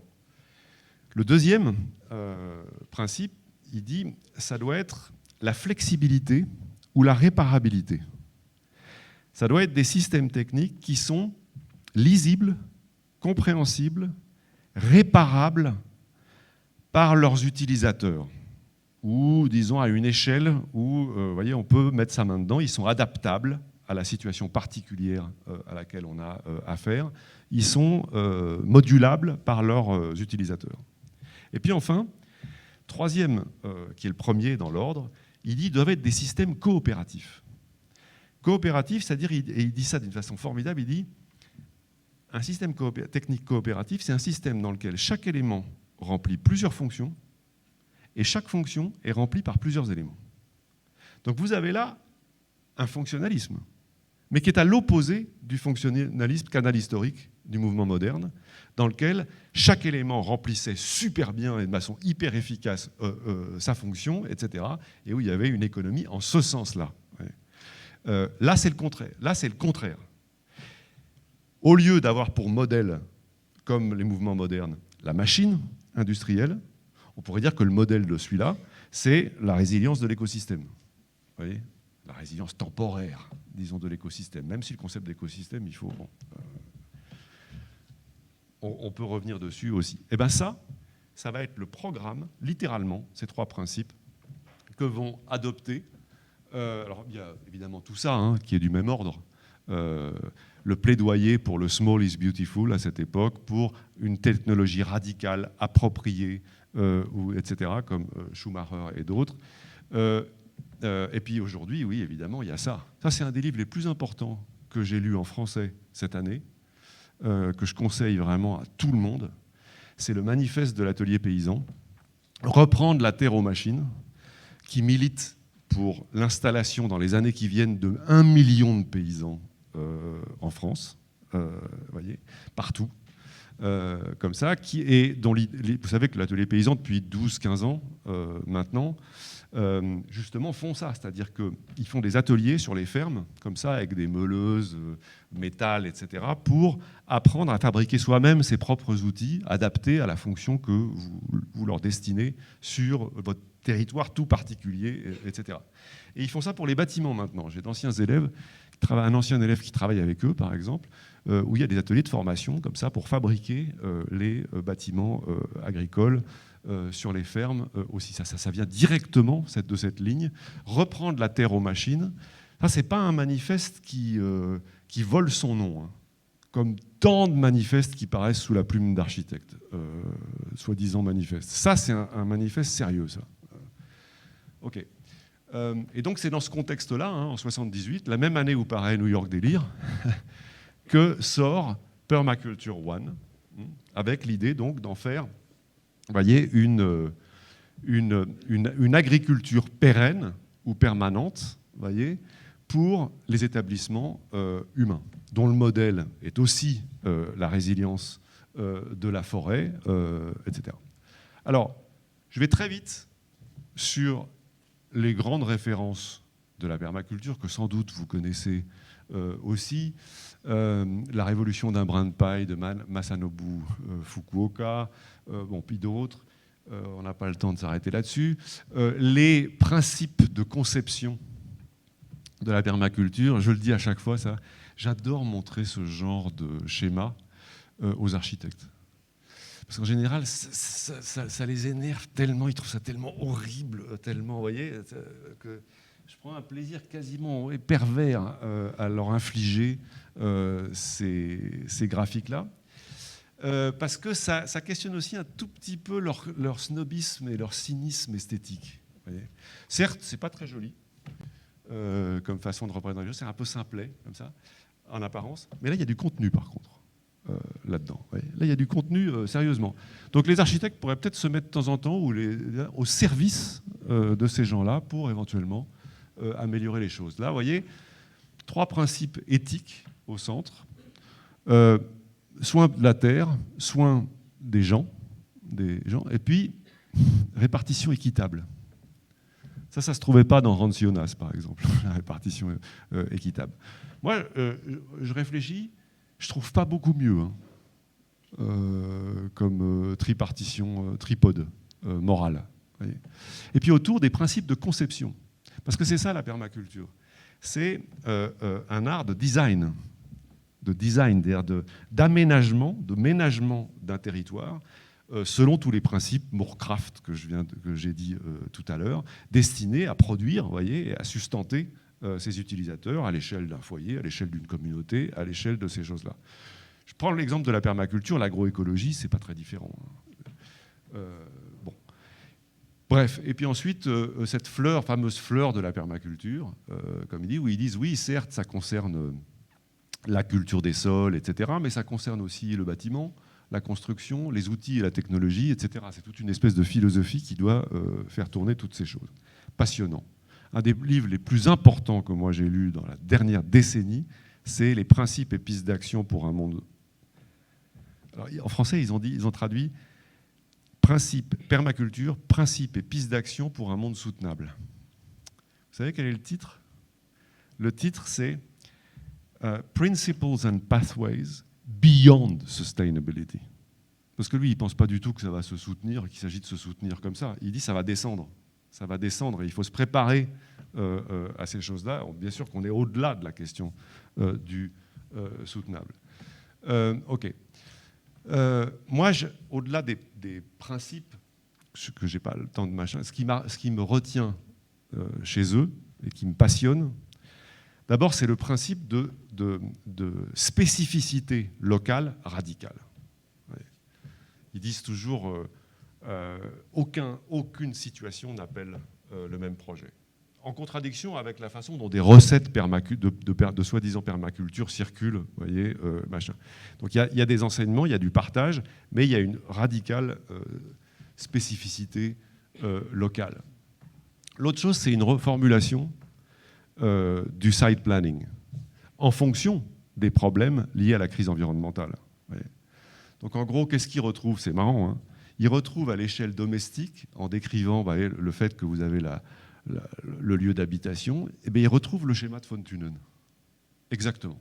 C'est un gradient, vous voyez, lié à l'attention qu'on doit porter aux choses, plus ou moins, etc. Depuis les choses qui réclament beaucoup d'attention et de soins, jusqu'à d'autres où vous laissez la nature, la forêt, ou je ne sais quoi, être en pilote automatique d'une certaine façon. C'est ensuite le fait, comme le disait lui-même von Thunen, que évidemment ça ressemble pas à ça. Tout est différent en fonction du site, etc. Et donc il y a des secteurs différents. En gros, faire un jardin de permaculture ou une ferme permacole, ça consiste à faire une palette de microclimats, à entretenir une palette de microclimats liés aux situations de chaque endroit dans le... Et puis enfin, dans un monde de descente énergétique, il y a une force qui ne peut plus du tout être négligée, voyez, parce que tout ça c'est de l'ergonomie, c'est la gravité. Donc la pente, le circuit de l'autre, ça devient absolument fondamental et guide le design. OK, alors ensuite je finis. Ce qui me frappe, c'est évidemment aussi la façon dont ils regardent en coupe ces territoires, voyez, ou le jardin, du sous-sol vivant jusqu'à la canopée des arbres, avec toutes les strates. Donc on a une espèce d'agriculture, d'architecture agricole. Vous voyez, on est dans les 3 dimensions, on n'est plus du tout dans les 2 dimensions de la monoculture nulle part, on est dans une espèce d'étagement de choses. Donc ça devrait rendre les architectes absolument amoureux d'une agriculture de ce type, puisqu'on est dans du volume. C'est une agriculture en volume, volumétrique. Oui, je me cite moi-même, c'est la seule phrase dont je suis absolument fier d'avoir écrite un jour. Fier, content d'avoir écrite un jour, en disant, ouais, peut-être que le siècle, c'est plus à l'extension des villes, le siècle dans lequel on est entré depuis 20 ans, mais à l'approfondissement des territoires. Et de ce point de vue, le savoir de permaculture sur ces étagements, sur cette profondeur, sur cette coupe, me paraît riche d'une jurisprudence et de leçons absolument fantastiques. L'autre chose, c'est de dire, ah oui, là vous avez une illustration parfaite, voyez, de ce alter-fonctionnalisme à la Moorcraft, où chaque élément remplit plusieurs fonctions, chaque fonction est remplie par plusieurs éléments. Dessiner, c'est localiser les choses, dessiner ou tenir une ferme permacole, c'est disposer savamment les choses, à la fois pour que, comme la poule, elles y trouvent leur bonheur. Vous voyez, c'est pas juste des pondeuses. Les poules, elles produisent de la chaleur, elles ont besoin d'affection, elles ont besoin d'être ensemble, etc. Donc, à la fois tous les services entre guillemets qu'elles peuvent rendre et tous les besoins qu'elles ont pour s'épanouir doivent guider quelque part le design. Ça, je trouve ça très passionnant. Et puis, voilà. Ouais. Je vais finir maintenant. David Holmgren, dont je parlais sans peut-être l'avoir nommé jusqu'à présent, donc l'un des 2 fondateurs de la permaculture, il a publié en 2008 un petit texte que j'ai intégralement traduit, mais qu'aucun des éditeurs à qui je l'ai proposé, qui me demandaient pourtant des trucs par ailleurs, ils veulent publier par exemple mon bouquin là, mais je leur dis tu devrais plutôt publier Futur Scénario, j'ai tout traduit, c'est super. On en a publié juste un chapitre dans Marne. Qu'est-ce qu'il dit, David Holmgren, dans ce texte, publié en 2008 ? Il dit un truc tout bête, qui est la chose suivante, je vous la soumets. C'est une espèce de caricature, mais comme toutes les caricatures, parfois, ça aide à réfléchir. En gros, il dit, on a 2 problèmes à la fois, aujourd'hui. Il y en a un qui est symbolisé ici, vous voyez, c'est l'axe vertical, c'est en disant le changement climatique, vous voyez. Mais vous pourriez mettre justement l'effondrement de la biodiversité là-dedans, etc. C'est-à-dire, en gros, c'est le gradient de lent à rapide, de la dégradation des conditions de la vie sur notre planète. D'accord ? Ça, c'est en train de se produire. On ne sait pas trop. Alors, on le sait de plus en plus. On est averti par le GIEC, comme ça, qui tient les montres derrière. En gros, on ne sait pas exactement à quelle rapidité, avec quelle force ça va se produire, quoi. Bon. Enfin, on a... Bon. Et puis, on a un autre problème en même temps. Un autre problème qui est la diminution prévisible de la puissance d'agir. C'est-à-dire moins de pétrole, moins de... etc. En tout cas, par tête de pipe. Moins de gaz, moins de charbon, moins de métaux, de métaux et de terres rares aussi, qui permettent quand même de faire la transition numérique ou énergétique, vous voyez, par exemple. Parce qu'il y en a beaucoup qui sont embarqués dans les éoliennes ou dans beaucoup de choses, quoi. Donc ça, c'est aussi un autre problème qui est simultané. Et ça peut être, on ne sait pas très bien si ça va être lent ou fort et rapide, ici. Donc si vous croisez ces 2 vecteurs, il dit on obtient 4 scénarios dans les cadrans. Celui-là, c'est un peu celui dont on rêve. Hein. C'est le meilleur sur le papier. Lente descente énergétique, vous voyez, et changement climatique encore gérable. Alors ça, il appelle ça le green tech. Il dit, bah oui, dans ce cas-là, vous avez encore de la puissance sous le coude, d'accord ? Donc vous vous préparez, vous construisez des batteries d'éoliennes, vous faites des panneaux solaires, etc. Parce qu'il en faut de la puissance d'agir pour fabriquer tout ça. Vous voyez. Il faut dépenser beaucoup d'énergie et de matériaux qui ne sont pas là en full, quoi. Bon. Mais en gros, pour vous préparer au moment où ça va devenir plus grave, vous voyez, où ça va devenir plus dur. Donc vous utilisez la force, pour ça, il appelle ça le green tech. Okay. Situation différente, vous avez toujours beaucoup de puissance, mais vous commencez à avoir les oreilles qui chauffent avec le changement climatique. Vous commencez à avoir beaucoup de problèmes avec des pandémies même éventuellement, ou toutes sortes de trucs. Là, il dit, vous pouvez vous attendre à ce que cette puissance d'agir, elle soit monopolisée, orientée par des États plutôt dirigistes, vous voyez, qui vont d'ailleurs probablement sortir un peu de l'économie de marché là-dessus, pour, par exemple, construire des digues fantastiques pour résister à la montée des eaux littorales, pour faire des trucs de ce genre, vous voyez. Bon. On va être dans le tech, là. On va être dans le dirigisme tech, technoscientifique, etc., de la géotechnie pour contrer les effets du changement climatique, enfin, ouais, Elon Musk, etc. Chine 3.0. Maintenant, vous avez ici une situation qui est l'inverse de celle qui a donné lieu à la révolution industrielle. Où vous avez un changement climatique encore cool, mettons, qui tarde à faire sentir ses conséquences lourdes, et par contre une descente énergétique et matérielle sévère. Alors là, dit Holmgren, dont c'est le scénario presque idéal pour la permaculture, c'est de dire, dans ce cas-là, à cause contraire, effet contraire, exode urbain. Exode urbain, un peu comme le disait Odum dans son bouquin, on se rapproche de l'énergie vitale là où elle est, on en prend soin. 1 million, 2 millions, 3 millions de paysans s'installent en France dans les années qui viennent, en faisant d'autres activités en même temps, éventuellement, et en étant dans la polyculture et dans la polyactivité, en gros. Puis enfin, vous avez une dernière situation, qui est la pire, évidemment, descente énergétique terrible, et puis changement climatique. Alors là, c'est canot de sauvetage. Canot de sauvetage, vous voyez. Bon, il n'y a pas de guerre mondiale, parce qu'on ne fait pas ça avec des éoliennes locales, etc. Mais c'est quand même un peu Matrix ou Mad Max, ici et là, etc. Bon. Alors, ce que dit Holmgren, c'est que ces scénarios qui sont caricaturaux, ils ne sont pas mutuellement exclusifs les uns des autres. Il y a des régions du globe, l'Australie par exemple, qui a beaucoup de pétrole, mais qui se prend le changement climatique pleine poire. Il dit ils sont bien partis. Il a écrit un texte qui s'appelle Welcome into the Brown Tech. La Nouvelle-Zélande est dans une autre situation. Voyez, bon. Donc et puis surtout, ils sont presque emboîtés comme des poupées russes. Vous les voyez se faire, vous les voyez démarrer chacun de ces scénarios, voyez, en même temps. Alors nous, on s'est inspiré un peu de cette façon de réfléchir dans le cœur de l'exposition à la fin.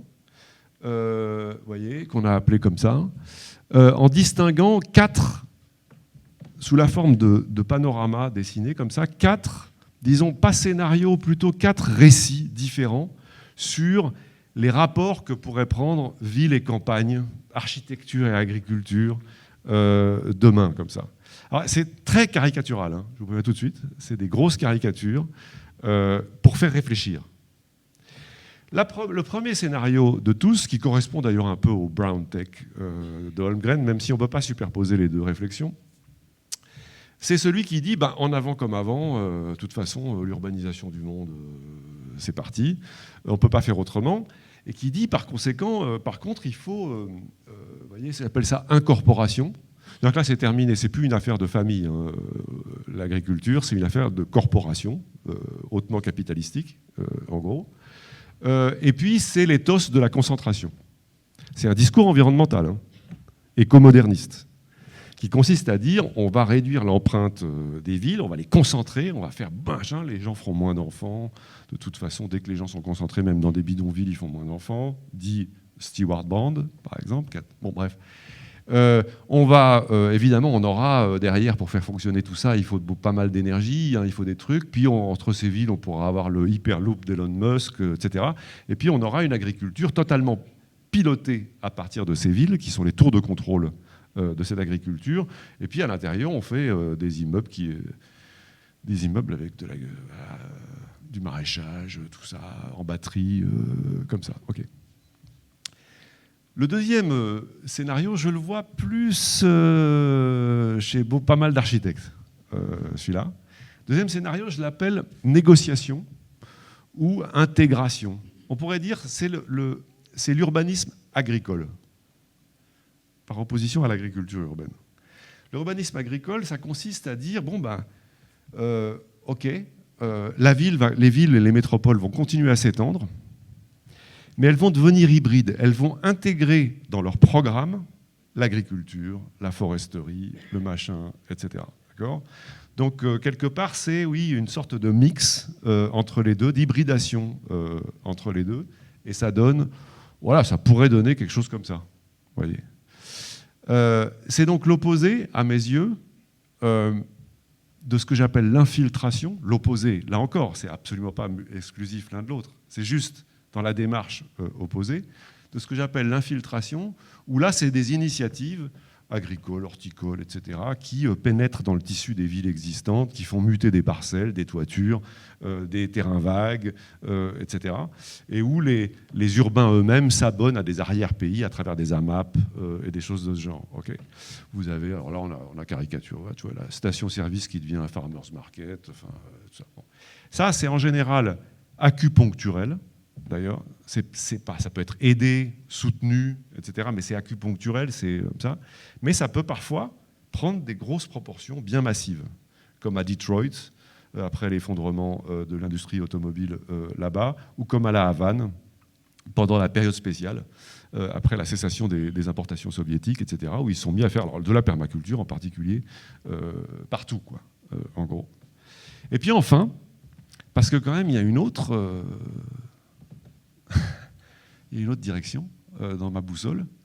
Il y a ce que j'appelle, alors j'exagère un peu, sécession. La sécession, c'est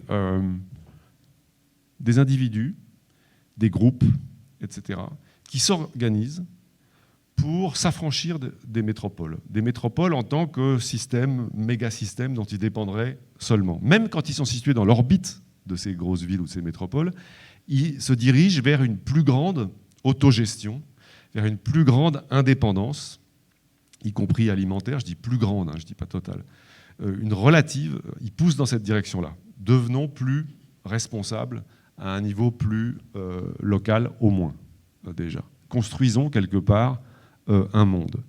Et en utilisant pour ça tous les principes qu'on a vus là tout à l'heure, en épaisseur, approfondir les territoires, etc., pour voilà, localement fabriquer des mondes et remplacer, ces principes remplacent littéralement l'urbanisme. Ils supplantent l'urbanisme comme discipline. Voilà. Et voilà. Ah oui, puis je termine toujours là-dessus.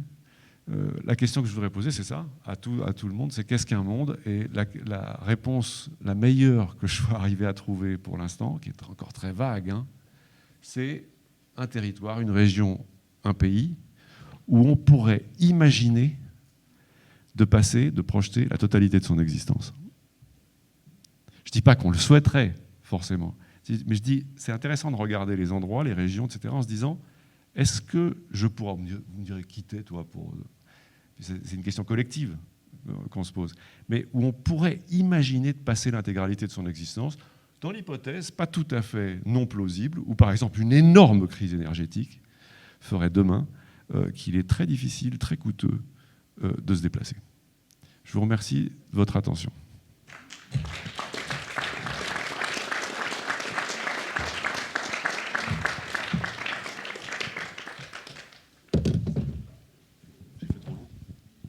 Je crois que c'était bien. Ça fonctionne, ça. Oui, ça fonctionne. Merci pour ce long voyage temporel. Là. Est-ce que ça suscite quelques réactions, questions? Bonsoir. Quel serait le rôle des architectes dans ce changement? Parce que c'est un peu des techniciens, c'est un peu du côté de la technologie, de savoir scientifique plus qu'empirique. Et on n'est plus dans le même monde. Enfin, le savoir empirique, le savoir vivre et faire a un peu diminué, beaucoup diminué depuis.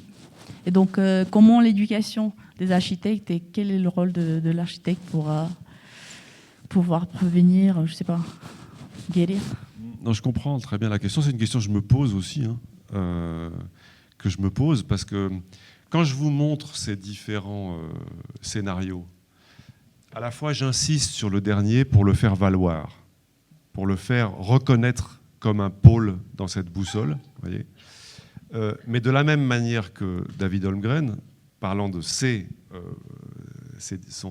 schéma, en gros, ces différents récits sont pas exclusifs les uns des autres, c'est une première chose. Ils ont, pour dire les choses comme on dit en général, ils ont chacun une part de vérité. Ils ont une part de vérité, tous.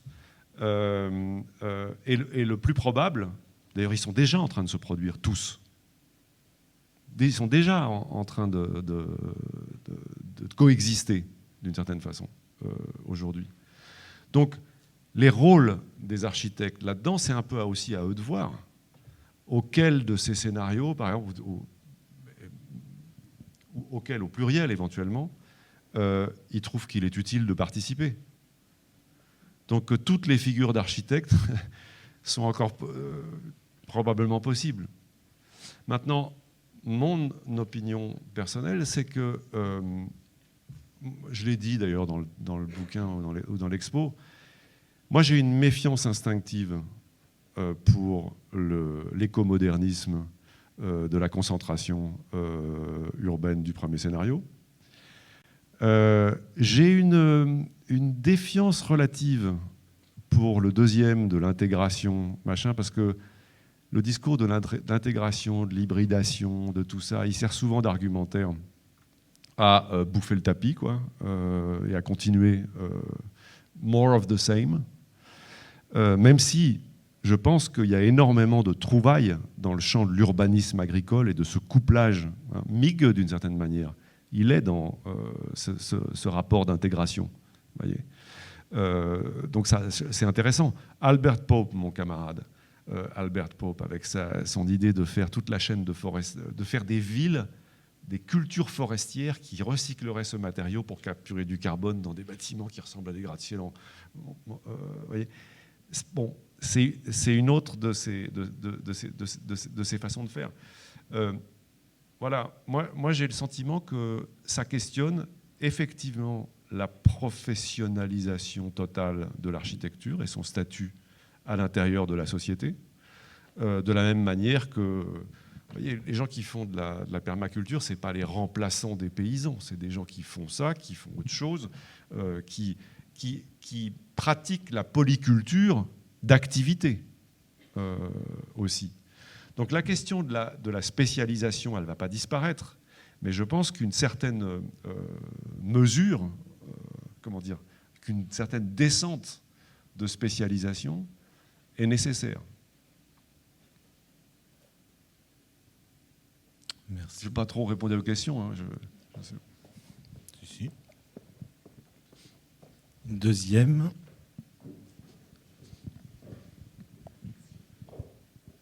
Bonsoir. Vous l'avez brièvement évoqué à un moment en parlant des communaux, mais est-ce que les différents... Des communaux.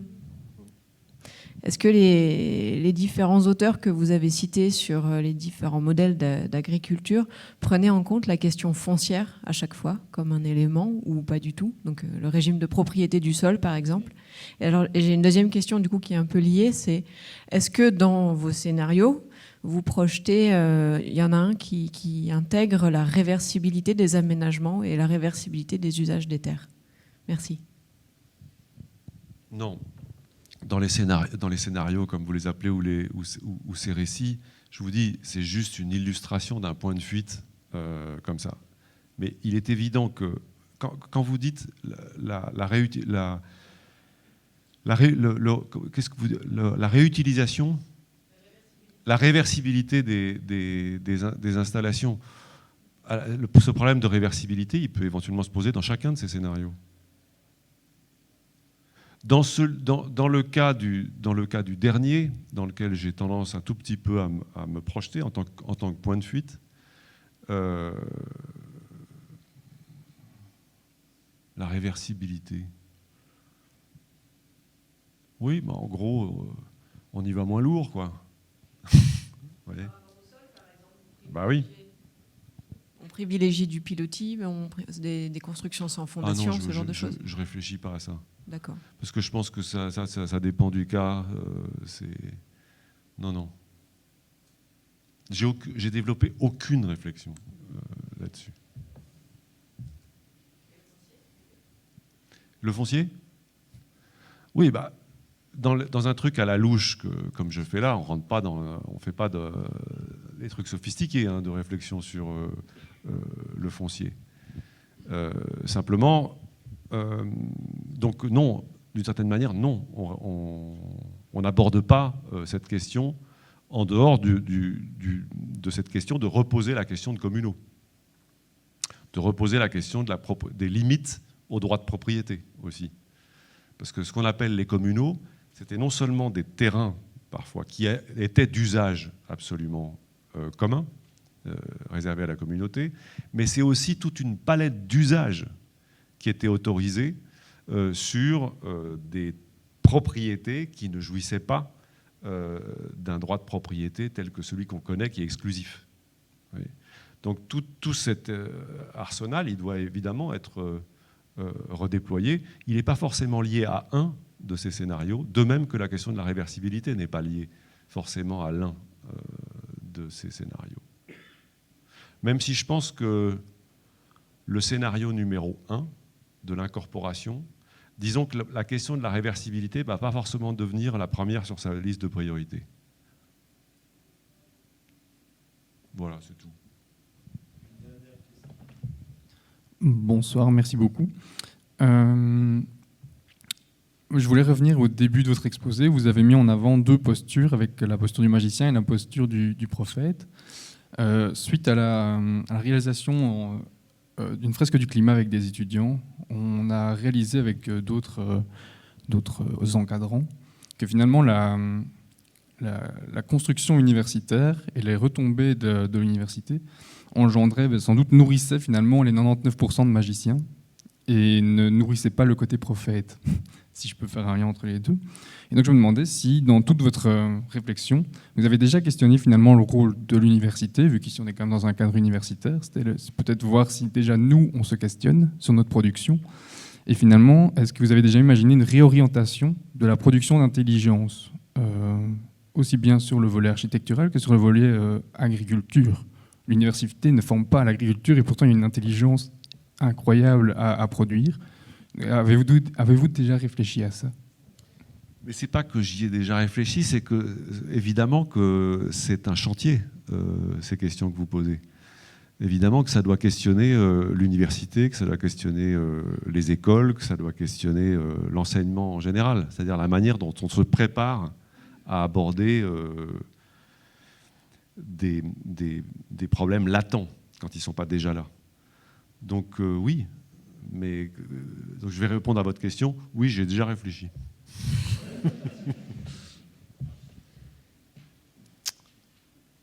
Bien, et je pense qu'il faut le faire à mort. Voilà. Est-ce qu'il y a d'autres remarques, questions? Deux dernières, alors peut-être parce que faut qu'on tienne le timing. Oui, alors, on m'entend? Oui. Merci pour tout ce grand tour. Moi, j'avais envie de revenir aussi sur quelque chose du début, qui était l'idée du rétroviseur, effectivement historique, et de biaiser l'affaire en disant, mais alors, et l'anthropologie dans tout ça? Parce que finalement, à vous écouter, alors c'est passionnant, etc., mais on est toujours formidablement ethnocentrés, occidentaux, et on ne réfléchit absolument pas avec la richesse du monde, et pourtant on parle toujours du monde. On reste dans notre position de dominateur en n'intégrant absolument pas toutes les multiples autres façons de voir, de faire, d'avoir fait, etc., etc. Donc ça m'interroge. Alors je fais des efforts.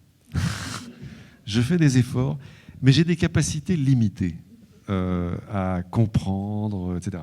Je parle correctement deux langues, pas plus. J'ai accès, évidemment, grâce à ces deux langues, en particulier une, à beaucoup de ressources sur beaucoup de choses. Mais il y a une écologie de l'attention, comme l'a très bien dit Pierre Citon dans un très joli livre aujourd'hui, qui est notre attention, elle est pas capable de tout, quoi. Donc moi j'ai conscience d'être limité de ce point de vue. Je m'intéresse à un certain nombre de choses, je lis de l'anthropologie, pas mal, ça tient une place assez importante dans les cours d'histoire de l'environnement que je fais.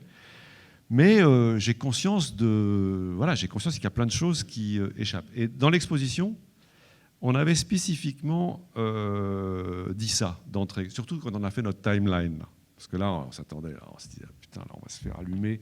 Parce que c'est très dur dans une timeline d'aller dans plein de sujets. Donc on a fait des choses sur le Mésolithique en Australie, on a fait des choses sur ici, machin, à tâtons, comme ça. Mais peut-être que ma question, à mon tour, ce serait, où voulez-vous en venir ? Je ne sais pas si je le laisse vous répondre. Je vais être très court. Non, mais en fait, parce que c'est vrai que c'est pas du tout quelque chose de personnel hein, que en soulevant cette question. C'est peut-être simplement, je suis frappé.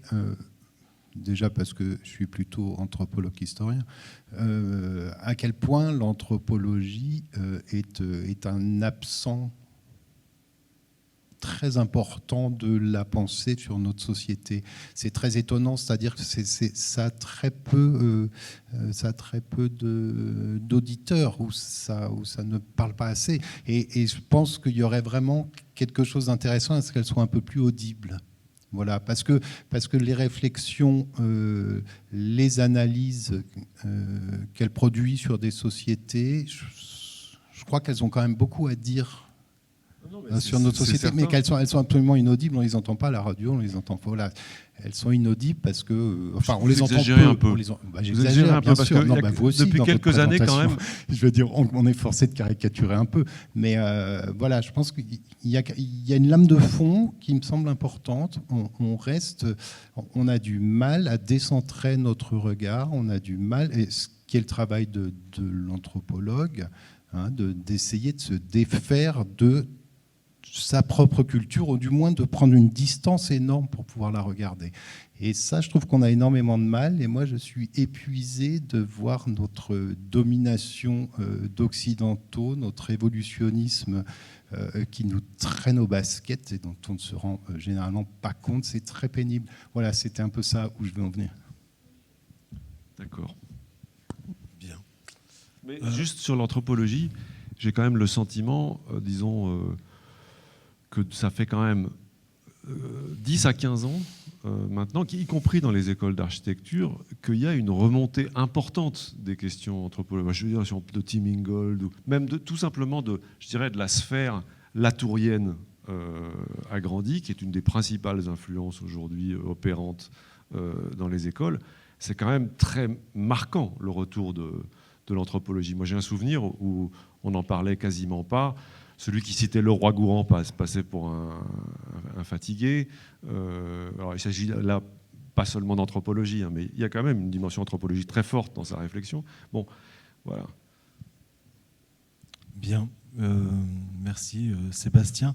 Avant de conclure cette séance, je vais céder la parole à Cédric Liver, le nouveau directeur de l'école de Saint-Étienne, qui n'a pu s'exprimer tout à l'heure parce que. Il est directeur de l'école Saint-Étienne. Mais oui.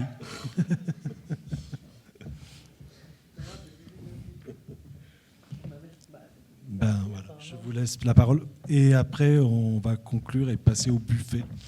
Voilà, on se retrouve demain matin où on présentera avec Georges-Henri plus longuement le contenu de ces rencontres demain matin à 9h. Conclure, je ne suis pas sûr de pouvoir raconter. Vous me cueillez un peu comme une fleur, hein, là, franchement.